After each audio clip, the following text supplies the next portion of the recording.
This is the Professional Stepdad, a place where we share stories, strategies, and ideas for men just like you to help answer that one important question: how can I be a better stepdad?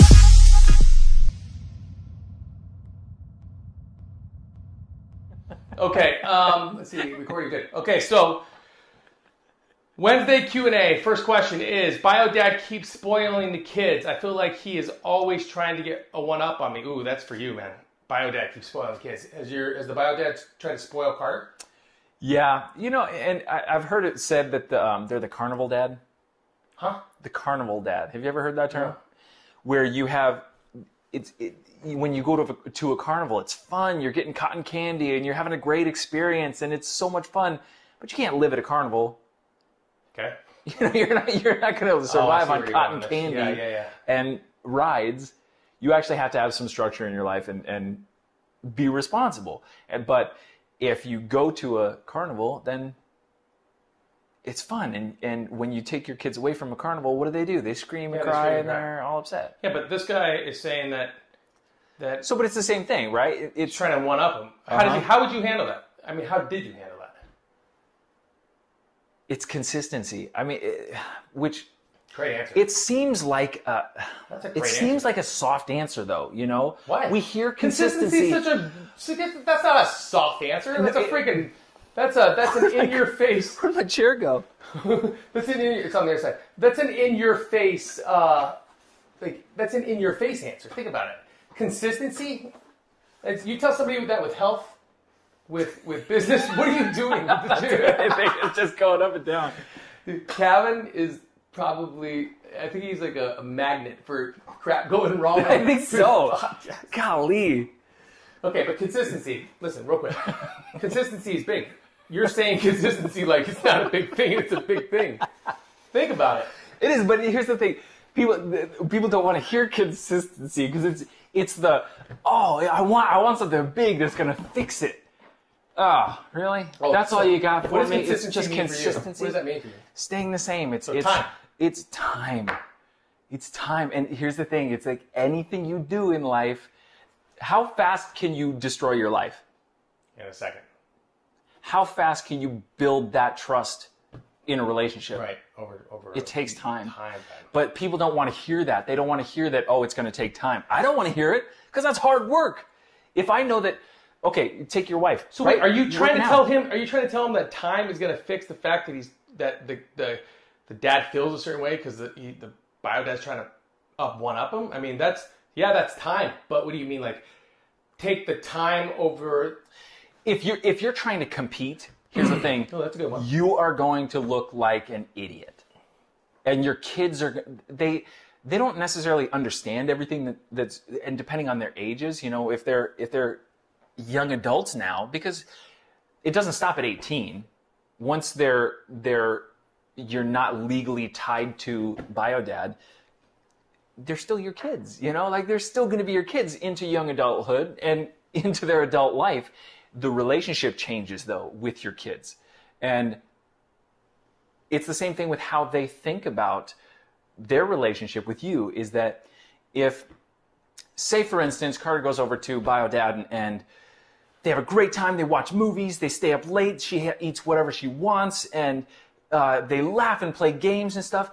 Guess what? He's not having that responsibility for months on end, and then he can devote all of his time and energy into that one moment in time. But with us that are consistent in her life, in your stepchild's life, if you took everything that you do and compressed that into one day, guess what? You would have an amazing day, and your child would have an incredible experience. And so, but if you try to compete with that, I don't want to say you can't, because you could, but it's going to do the opposite of what you want, in my opinion. You know, feel free to, you know, debate against me. You know, I think that that's a healthy thing, especially in this place where we're all trying to be better as a dad. And you know, maybe you guys have some ideas that come up from this that you want to post in the comments. I know I would love to see those. I know one of the things that I can tell you that works. Bribery. That'll always work. No, one of the things that's worked for me is just so for me the BioDad wasn't the picture, but I call them the bio others, right? Those are all the other blood that wanted to try to one up me or make me look stupid or whatever it might be. What worked for me was just being there. Like no matter how many gifts, dude, that's no huge. No matter how many gifts, no matter how many presents, no matter how many things that they would bring over for the kids, I would make sure that I was just there to listen. Okay, so next question is going to be, okay. So we kind of went over like lines in the sand, right? Like this guy's saying I can't build a strong foundation with my kids, my stepkids, because my partner is constantly drawing lines in the sand. Basically, what she's saying is that she's saying, you know, you can only discipline up until this point, and then that's it. You're done. Yeah. Right. So, well, I think it also depends on the age at which you step into that kid's life. You know, if for me, I was there 1.5 for Carter. Yeah. But so I agree and disagree. Meaning this, I don't think the age matters if both adults are on the same page. Yeah. Meaning, like, I can't put the children above you, nor should I put you above the children. And I also want to make sure that the kids learn to trust you. But I got to first trust you. And before I can trust you and before the kids can trust you, you've got to learn to trust yourself. You got to make your peace with the fact that you rose your hand to be here. You said, I volunteer for this job. And for a lot of stepdads, when they volunteer for this job, they don't know what they're getting themselves into. Yeah. And because they don't know what they're getting themselves into, the only reference they have is the way they were raised, what they see on television, or what they read in books and magazines. That's true. Right? That's true. So what did you do personally to handle that? So what Janae and I did is we had to sit down and we had to say how we wanted to raise the children. Meaning what we did is we had a real conversation about how we were raised first. And I went through all the stuff that happened to me. She went through all the stuff that happened to her. And we just kind of like, hey, this is where I am. This is where you are. Where you both come to the table like, hey, this is where I am. No, kind of like more along the lines of like we both, okay, so we want to be good parents and we want to be the best. We want to raise these children the best that we can. But we also know that we were raised from parents that were really aggressive and mean and alcoholics and stuff like that. So From both sides. So we had to agree to not be them. And we had to agree that we were going to raise our children completely separate, because what a lot of parents do, step parents especially, is they tend to default back to the way they were raised, whether it be their habits, their manners, the way they discipline, how they yell, scream, how they get mad, all this stuff. So we had to become aware of where we were. We had to recognize how we didn't want to be. And we had to also take out of there the good stuff that we liked, and then come to an agreement on how we wanted to move forward as parents, knowing full and well that it was going to be a 50-50 split down the middle, and that we would always have each other's backs. And there was no like bad guy, good guy, boss of the house. It was very much like mom handled certain things and dad handled certain things. I handle more of like the leadership and guidance role, and she handles more of like somebody to, that ear to bend kind of person. Did you feel like it was a case by case basis? Absolutely. You can't just necessarily go into it and say, okay, this is what's going to happen, because obviously the kids have a no. But here's the thing. Yeah, but we came to an agreement. Once we came to agreement, then I had to do the work on me. I had to like start making peace with my inner self, going, I can't be like my dad. I can't be like my uncle. I can't be like the men that I saw growing up. And then she had to make her peace with herself, because we had to meet in this middle. And then we had to, once we got to meet in this middle, we formed a bond that was stronger. What happens if one of you is willing to change and grow in that direction, but the other one isn't? Well, I think that both are wanting and willing to change and grow. I think where somebody doesn't want to change or grow is because they are uncomfortable with being uncomfortable. And they're so used to the comfortability of being who they were that are unaware or not that they do not want to become who they could be. We hold on as humans, we hold on to who we were so much, and we don't want to let go of who we could be, right? So when that line in the sand is drawn, you're basically saying, like, I married you, you married me, we're partners, you're helping me raise my children, you're their stepdad. But just so we're clear, when we go in this door, you can't come in.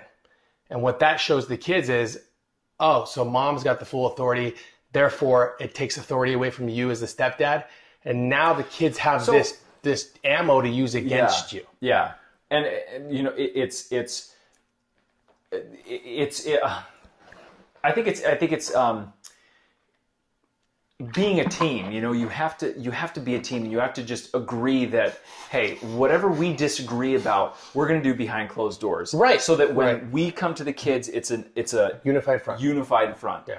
Because then you're right. Then kids will play. So there is no lines in the sand. Is basically what I'm saying. If you're in a relationship where there's lines being drawn, then you have to be able to, and here's my answer for that specifically, is that you have to figure out how you can develop a strategy almost to communicate that to your spouse or your girlfriend or something. That, look, here's how I see things. And maybe it's something that you need to ask her first, like, hey, how do you see this subject in our relationship with our kids? Tell me what your thoughts are. I have things that I would like to say. I have feelings about it, but I'd like to hear what you have to say first. Because if you know anything about relationships too, if you open it up to let that person be heard and they feel heard, then you're given that right to be heard yourself. Well, even then though, even when we agreed to allow me to be heard and allow her to be heard and raise our children a certain way, even then, it wasn't like we were like, okay, we're a team, shake hands, go. It wasn't like that. Then I had to go, okay, cool. So we're on the same page. We know how we want to raise the children. Honey, I'll be back. I'm going to go do the self-work, and then I'm going to go figure out who the kids are, find out their love language, understand how to communicate with them, build their trust, and be your teammate at the same time. So I know that there's no lines in the sand, but I also know that I'm going to earn this. And that's the thing. Like, I was willing to earn it. I was willing to earn that spot. And earning it means that you sometimes got to take a step back, right? That's what earning it means. Everything all right? Yeah. So I have a timer on my watch that says, at 7 o'clock every night, it says, you are truly blessed, be grateful. Nice. So that's what that came on. Let's go on to another question. Do you set one up at 7:01 that says, psych? Who you kidding? Who you kidding? Okay, let's go to, I'm going to jump to this one. This is big for me, but for you too as well, because I don't know if you have to deal with this. So Carter, this says, I've been in my daughter's life for over 10 years, and she still calls me by my first name. It doesn't matter.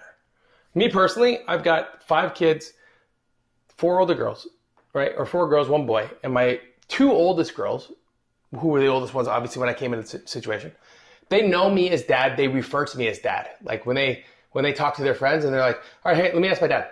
Or, hey, my dad wants to know if these things. And that really, like, my daughter Emma. My daughter Emma said that the other day. I said something like, she goes, I need you to help me change my lights. I go, who do you think I am? I don't want to change your lights, because I'm trying to teach her how to change light bulbs, right? She goes, that's what dads are supposed to do. You're my dad. You're supposed to do that. And I went, I'll do it. Like, red cape came out. I'm like, I got this, right? Because I now know how she sees me, but verbally she says Franco. Mm-hmm. And that doesn't at all bother me. Not even a little bit. It's an image, right? We have this image in our head of how life is supposed to be and how our kids are supposed to address us, how our wife is supposed to be, all these things, right? And when that's broken, it's hard for us to accept that. And I think that the most successful people in life are able to adapt to those changing circumstances the quickest. So in regards to your daughter or son calling you by your first name, that's something special in and of itself. Especially, my personal story was that Carter, when she was younger, she called me Cavis, because she couldn't say my name. She was 1.5. Like, she couldn't. So she ended up calling me Cavis. And at some point, after staying at her BioDad's house for a couple of days, she came back and it kind of sounded like cat piss. Coincidence? I don't think so. Cat piss. But, you know, when you can accept that and say, wow, that's something special that she and I have, that, yeah, maybe she calls me Cavin, but the way that she says it is special. You could feel her saying dad. Mm-hmm. Like when Emma calls me Franco. But it's different. It's not. It's I know, not what the world is like. It's not what the word you're expecting to hear. Mm-hmm. It's not the word you want to hear. But the world, the world is saying, this is what it takes to be loved as a dad. You have to be called dad. Well, no, you don't. There's a lot of fathers that are shitty dads, and a lot of dads that are shitty fathers. Exactly. So, what does Carter call you now? Dad.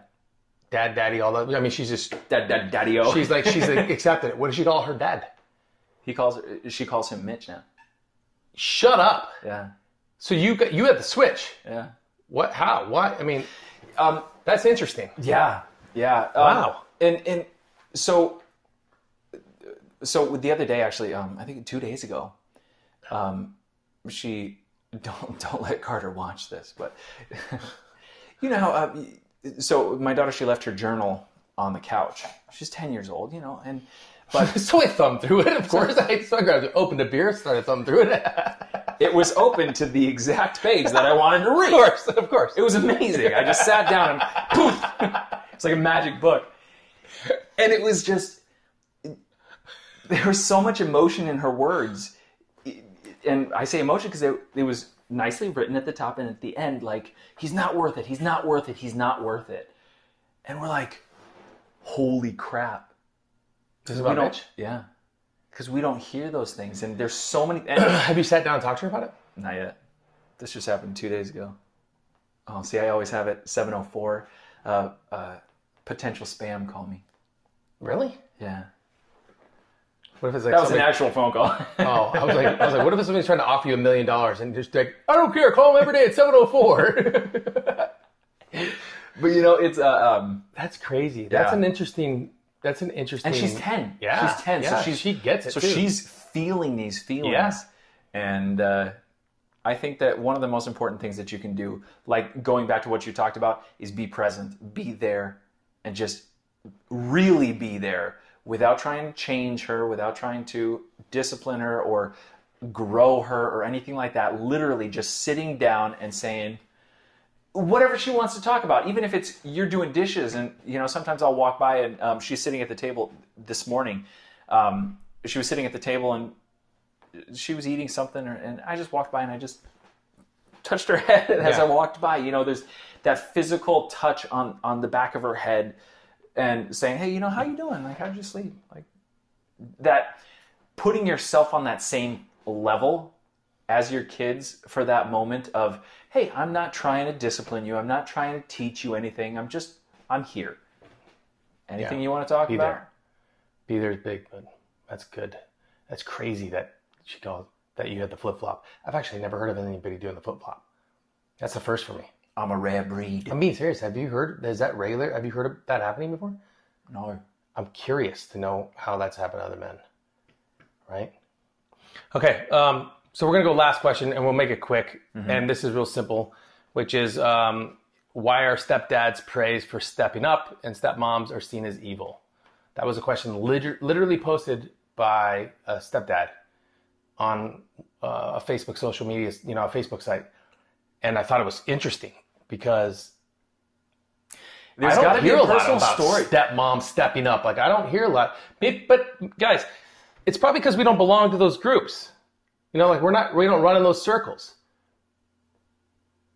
Like if you don't run in the circles, if you don't run in our circle, right, in the entertainment industry, right, and you say things like today when you referenced an editing issue, right? But just think about it, just in match cut. Because you don't run in our circles, it's going to fly right over your head, or you won't even be aware of the conversation or where we're at, or you won't even pay attention to it. So I think for us, we're focused on being the stepdad, stepping up, stepping through, all that other fun stuff. I did a podcast a couple of days ago because I remember I did these TikToks, and they're all about being a stepdad, and I'm getting great results from them. But everybody keeps saying, "Stop saying step, say bonus," or "You're their dad," and I messaged them back, guys, listen. So I made a podcast about it. I own that fucking word, step. Like it is a badge of honor for me now. I'm not a bonus to anybody. I'm their stepdad. And the step represents stepping up, stepping forward, sometimes stepping aside, but never stepping back. Well, and to those people that are upset that you're using stepdad, they're not upset. They just, they think that I'm putting myself down. Again, social really? norm. Really? It's the narrative. Yeah, it's the narrative of the world, dude. It's the narrative of the world saying, don't refer to yourself as step. You're the real dad. No, I'm okay with saying step, man. I own it. It's what emphasis, what importance do you put on whatever word? Right, it's like, and that word for the majority of the people, step is like this evil negative. So, guy who wrote this, I don't think that people see stepmoms as evil. I don't. I think it could be his personal story. I'd love to hear his personal story with that circumstance, because obviously if you're saying something like that, there's a reason for it. There's an experience that you've gone through that like, why are stepdads praised for stepping up, but stepmoms are seen as evil? Stepmoms are portrayed evil though in a lot of film, television, and so stepmoms. Let's look at this. So the narrative around stepmoms are evil, aggressive, mean. No more wire hangers, like all that. I don't even know if she was a stepmom, but it doesn't matter. But you know what I mean. And stepdads are considered the alcoholic, the bum, the molester, the beater, right? That's what step is. And now, the generations that we're growing up with, and why I want to change the narrative about that word step is because right now that step word has been planted and labeled on people like us, where people involuntarily, or unknowingly go, don't say step because you're not step. No, listen, I'm step. I'm cool with it. Like, I own it. Like, move out of my way or I'll step through you too. Like, that's how I feel about that word. Do you want me to blow your mind right now? Sure. With something? Imagine this. Your kids are right there. How do they get to the next level? They need a step. Yeah. To get to that next level. Are you wanting me to, like... Yeah. I want you to be like, oh, wow, that's good. That's good. I thought you were going to come up with, like, get to the next level because they're blah, blah, blah. No, like, that's it. Because we're talking about, like, dad stepping into the kid's life. You're shooting some deep thinking now, man. And you're stepping up because this is going nowhere anymore. Guys, I'm going to finish this off for Franco.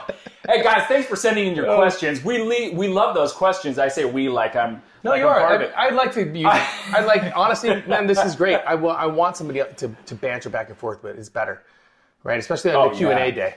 Q&A days are better. Q&A days are better. So, again, hey, if you guys like that step, you'll mine. let us know. Because how do kids get up to the next level? They need a step. And you were waiting for me to go, holy shit, you're right. Like, whoa, that's an image I'm going to remember. Unless they have an elevator. Or they can jump. Depends how high they have to go. Or a climbing harness. Oh, boy. No, stepmoms aren't considered evil. It's just the narrative that's wrapped around stepmoms. Just like the narrative wrapped around stepdads that we're considered, abusers or whatever it might be. Just best thing I can do for you if you are in that situation where you think that stepmoms are considered evil, right? Your best advice that I could give you is just start referring to her as like a super mom. Start changing, or start when you call her stepmom, you call her stepmom in a way and in a manner and in a tone that empowers her. And that's how you change narratives around people, right? So these stepdads that are watching us and are sending in questions that are going to share our stories. On Friday, I've got an amazing guy named Sammy who I'm going to interview online from San Diego. He's got 7 stepkids. Or no, he's a stepdad of 7 kids. I think 3 of them are bio and 4 steps. I could have those backwards. My bad, Sammy, if I did. But owning that word, like changing that narrative of how it is, how it feels to be a stepdad. So you're here because you feel lost or broken or you don't know how to handle things, or you feel like you're at your wit's end or whatever it might be, right? You got to remember that the first step, that's how you do it. The first step in this process is owning that word step, because as it empowers you, you can move forward in faith and purpose, as opposed to letting it take away from you because you're constantly feeling like you're running uphill when you're not. You're actually at a whole different platform, and you're not even playing the same game as regular parents. You're not even in the same field, because regular parents and bio parents, have the children, whether it was planned or unplanned, right? And that DNA sits with them, and it's a sense of responsibility, right? And for a lot of parents, they do great at the job, For some parents, they can't do it or are too overwhelmed.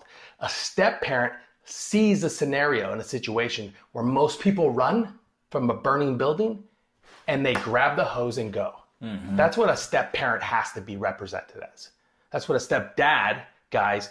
We're not molesters, and we don't beat the shit out of our kids, and we're not who the media and the world thinks we are. That's not who we are. That's not who we want to be represented. But guess what? Like you guys know, if you're called the evil guy enough and you're portrayed as the evil guy enough, eventually you'll become the evil guy. That's why you got to guard your mind. You got to know. You got to guard your coffee, dude. You got. Right. One of the best illustrations is if you have a cup of coffee, if your worst enemy comes by, this is Tony Robbins too. I'm sure you've heard it. If you have a cup of coffee and your worst enemy comes by and drops some sugar in your coffee, what do you have? Sugar in your coffee. Sweet coffee. Yeah. But what happens if one of your best friends drops a drop of strychnine in your coffee? Well, you're dead. Yeah. You're dead. So life is both sugar and strychnine, and guard your coffee. So your coffee is your mind. Yeah. Nice. Staying guard at your mind. Tony Robbins. Nice. Or Anthony Robbins. So guard your mind. I think that's super important. Stand guard at the doorstep of your mind. Yep. Okay, guys, this has been episode 15, Wednesday Q&A. Cavin Gray. Oh, I'm just driving. I'm on top of it. Thank you guys very much for being here, for joining us. Send in questions for next week if you want anything answered. Send in videos if you want us to feature you on this, and we'll just throw up a little bubble thing right here, and we'll talk to you. I mean, we'll do live stream, right? We'll do a live stream a couple Sure. I think that'd be even cooler if next Wednesday for Q&A we just went live. But we'll talk about that later. Okay, so episode 15, the Professional Stepdad Podcast. Cavin Gray, thank you very much for joining us, guys, and we'll see you guys later.